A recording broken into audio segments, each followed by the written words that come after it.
과학 이야기 더 이상 어렵게 할 필요가 없습니다. 저희 괴짜 과학에서 쉽게 풀어드리겠습니다. 자, 과학과 사람들 원종우 대표와 오늘도 함께하겠습니다. 대표님 어서 오십시오. 안녕하세요. 오늘은 수학 이야기를 해보려고 하는데요. 대표님은 학교 다닐 때 수학 좀 하셨습니까? 저는 수학 원리에는 관심이 있었는데 네. 계산은 아주 못했습니다. 아, 그래요? 거의 수포자 수준. 아유, 또 이렇게 겸손하게 말씀해 주시네요. 잘하셨을 것 같은데. 아닙니다. 근데 요즘에 말씀하신 것처럼 일전 학교에서는 수학에 대해서 흥미를 잃고 수학을 포기하는 네. 이른바 수포자들이 늘고 있다고 하잖아요. 네. 근데 의외로 그 수학 경시대회, 뭐 수학 올림피아드 국제대회를 보면은 상위권에 우리나라 학생들이 위치하고 있단 말이죠. 이거 그렇죠. 아이러니하지 않을까요? 그게 사실 우리 민족이 수학의 민족이라서 그렇습니다. 수학의 민족이요. 네. 아니, 우리 몸속에 수학의 피가 흐르고 있는 건가요? 수학의 피가 흐르고 있습니다. 네. 특히 조선시대 때 수학이 발달했고요. 현대까지도 그 조선시대 수학이 상당한 영향을 끼쳤습니다. 아니, 그런데 조선시대에는 인문학이 발달했던 것으로 알려져 있지 않습니까? 뭐 성리학도 있었고 그 선비들이 글짓기에 능했다고 하는데 네. 지금 딱히 떠오르는 조선시대 수학자도 없고요. 아닙니다. 굉장히 많이 알고 계세요. 그래요? 네, 그 사람들이 수학자라는 것만 모르시는 거고요. 네. 일단은 너무나 유명한 세종대왕이 아, 세종대왕이 한글 창제만 하신 게 아니고 예. 세종대왕은 국가적 차원에서 수학을 장려를 했고요. 어떤 깊이와 넓이를 알기 위해서는 이제 수학을 배워야 된다고 주장을 하셨고 네. 본인이 정인지에게서 수학을 열심히 배우신 분입니다. 또 수학을 모르면 과학을 하기가 어렵죠. 그렇죠. 과학도 하셨으니까요. 네. 그리고는 실학자로서 유명한 홍대용 선생이 있는데 이분은 물리학자로 사실 잘 알려져 있고 예.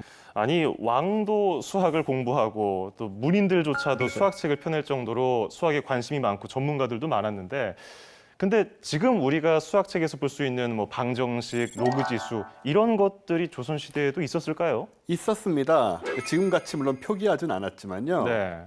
일단은 산가지라고 뭐 이름에서도 나오듯이 나뭇가지로 계산하는 방식이 있었는데 네. 이걸 계산기처럼 사용을 했어요. 단지 뭐 덧셈 뺄셈 하는 수준이 아니고 이 계산 방식으로 10차 방정식까지 계산했습니다. 네. 네, 저는 10차 방정식 별로 본 기억도 없는데요. 그러니까요. 어떻게 나뭇가지로 10차 방정식을 표현했을까 궁금하네요. 그 외에도 뭐 부피를 계산한다거나 네. 도형의 넓이 이런 것을 재는 수학 기술이 굉장히 발달을 했었고요. 만만치가 않네요. 그 당시에도. 네, 그렇습니다. 네. 그런데 요즘에도 그런지 모르겠는데 수학의 정석하면은 아주 수학의 바이블로 알려져 있지 않습니까? 네.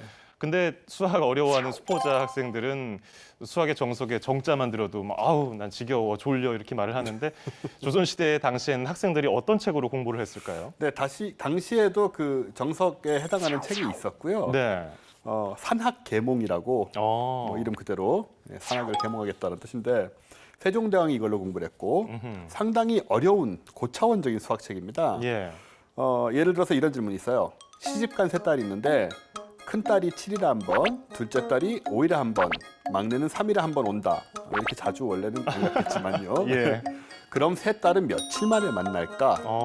이런 질문이 있는데 이게 쉽지 않습니다. 그러게요. 네. 뭐 최소 공배수 계산하는 거죠. 그러네요. 예, 그러면 이제 답이 105가 나오는데 아. 최소 공배수란 말은 없었을 망정 네. 이런 걸 다 계산하고 있었고 야, 이거 뭐 지금 수학 시험 문제 내도 손색이 없을 만한 수준인데요. 네. 수학을 이렇게 공부해서 어디다 쓰나 생각 들기도 해요. 그리고 조선 시대는 뭐 국제 올림피아드가 있어서 뭐 입상을 해서 대학에 가는 것도 아니고요. 당시에는 지금보다 오히려 일상생활에 수학이 많이 쓰였다고 볼 수 있고요. 네. 왜냐하면 농업 사회였잖아요. 그래서 이제 세금을 책정하려면 땅의 넓이를 잘 이제 계산을 할 수 있어야 되고, 근데 당시에는 땅이 그렇게 네모나지 않았습니다. 그래서 삐뚤삐뚤한 이제 지역들을 잘 계산해서 정확한 넓이를 내는 그런 기하학이라든가 네. 이런 게 아주 실용적으로 발달을 했고요. 또 농격을 이제 잘 하기 위해서는 좀 달력, 절기 이런 것들을 잘 알아야 되니까 그 네. 계측하는 수학도 발달이 됐고. 그 다음에 건축을 많이 했지 않습니까? 예. 토목공사할 때 이제 부피와 넓이를 재는 기술들 이런 것들까지 발달했기 때문에 사실 일상생활에서 지금 못지않게 수학이 많이 쓰인 거죠. 그러네요. 네. 실제로 실생활에서 수학이 필요했고 네. 적용된 사례도 다양했네요. 네. 자, 그런데 역사책을 보면요, 요즘에 랩 배틀하는 것처럼 뭐 선비들이 모여서 시조를 읊으면서 그렇죠. 야, 저렇게 멋진 표현을 내가 한번 만들어 보마. 네가 잘했네, 내가 잘했네 이렇게 대결도 했었는데 수학을 가지고 대결하는 사례도 있었을까요? 있었습니다. 놀랍게도. 그래요? 이게 일화가 남아 있는데요. 네. 중국의 하국주라는 분하고 조선의 홍정아라는 분이 배틀이 남아 있습니다. 수학 배틀. 수학 배틀. 오. 당시 중국은 아무래도 사람도 많고 하니까 이제 수학 선진국이었는데 네. 당시에 이제 유명한 천문학자이자 수학자인 하국주, 중국의 하국주가 사신으로 와 있었습니다. 네. 그래서 홍정아 씨가 한 수 배우고 싶다고 찾아갔죠. 그리고는 이제 하국주 씨에게서 문제를 하나 받습니다. 문제는 근데 너무 간단했어요. 네. 그냥 정사각형의 변 길이를 구하는 수준의 문제라서 홍정아가 쉽게 풀어버렸습니다. 네. 그리고 홍정아가 낸 문제는 어려운 문제였어요. 이런 문제 아마 들어보셨을 건데요. 뭡니까?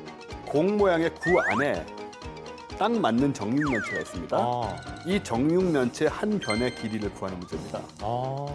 솔직히 저도 잘 모르겠어요. 저도 지금 막막해지네요. 배우긴 했던 것 같은데 네. 옛날에 이거를 문제를 냈더니 이게 이제 구의 지름을 알아야 되고 부피를 알아야 되고 그래야지 이제 일단 계산이 되는 거거든요. 네. 그래서 이 하국주 씨가 내일 답해주겠다면서 자리를 피합니다. 그런 식으로 이제 약간 이기는 듯했고 그다음에 예. 이제 사실은 친구가 됐어요 둘이서 나중에 옥신각신하면서 예. 뭐 이런 식의 일화들이 남아 있습니다. 아하. 그 선조들의 수학 유전자가 우리 몸속에 흐르는 게 아닌가 또 이런 생각이 들기도 합니다. 네 그런 걸 마냥 무시할 수는 없는 것 같고요. 네. 그런 센스 또 뭐 양궁 같은 것도 그렇고 우리가 네. 특별히 잘하는 분야들이 있잖아요. 그렇죠. 그런 거는 분명히 좀 DNA적인 영향이 있지 않나 생각이 되죠. 네. 그런데 또 거기서만 멈추면 안 되잖아요. 네. 아까도 말했듯이 수포자들이 양산되고 있는데 이런 말이 있어요. 바보는 천재를 못 이기고 천재는 노력하는 자를 이기지 못하고 네. 그리고 뭐 노력하는 자는 즐기는 자를 이기지 못한다. 수학을 즐겨야 할 텐데요. 우리 학생들이 좋은 방법 없을까요? 그게 쉽지 않습니다. 네. 왜냐하면 우리나라가 수학이 굉장히 어렵고요. 그리고 이제 입시 때문에 좀 강요되는 분위기가 있으니까 네. 강요되는 분위기 속에서는 재밌는 것도 즐기기 어렵잖아요.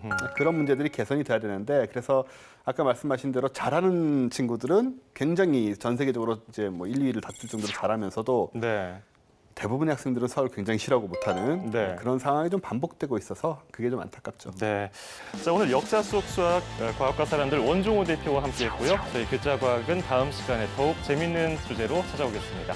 고맙습니다.